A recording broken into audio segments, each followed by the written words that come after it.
noticed that wherever you have small, well-knit units, governance is always better. For instance, Pakistan, the smallest unit according to law and constitution is the Union Council. And if you can turn that Union Council into a planning agency, which is possible, it has been suggested, a lot of work has been done on it, you will improve services in Pakistan, you will improve planning, you will improve revenue connection, at least make it more rational and logical. So all these are advantages which we don't enjoy now because bureaucrats sitting in some office determine all this. We carried out a survey once, so long ago, must have been 1992, 3, somewhere there, on 2 mohallas as to what they wanted most.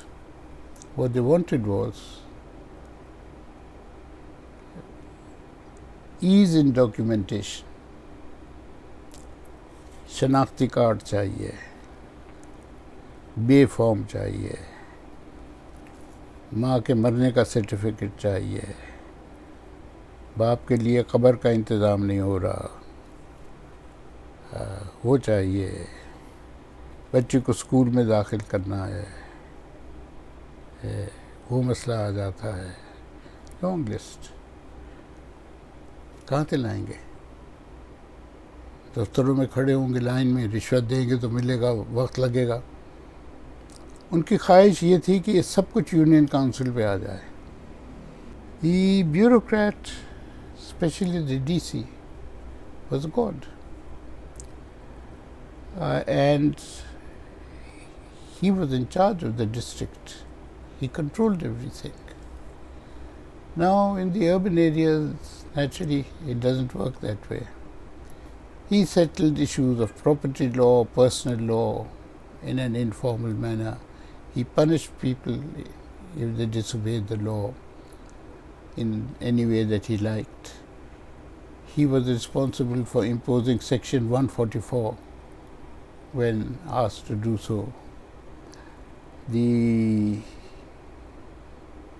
SHO, who really runs India and Pakistan, without whom there is no power, the state has no power, was subservient to him. And the DC sat on every single development committee. He still does in Pakistan, except for certain urban areas like Karachi, where it's not easy for him to have his way, but he's still there. So this was the bureaucratic control. And there are two things. One was the old system, the panchayat, the mukhi, the patel, the nambardar, and then there was the DC, and these two things supported each other, and the jirga. But what has happened is that the panchayat is gone, the mukhi is gone, the patel is gone, the nambardar is gone, and the jirga has no moral authority. Its rate is questioned every day in the courts of law. So you have a bureaucracy which no longer has the old roots that it had in the community. Those roots are gone. Kumilla project was really a government project. Akhtar Hamid Khan was made the head of it.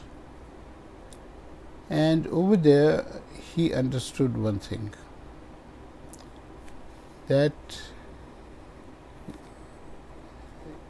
before the advent of colonialism, and even during much of it, we lived in societies that were very well organized.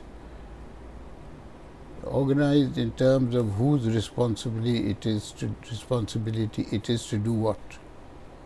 And this is what he tried in Comilla through the Comilla cooperatives, where peasants and various herders and milk producing gujars all made cooperatives to increase their incomes, invest in better livelihoods, and the state supported this process.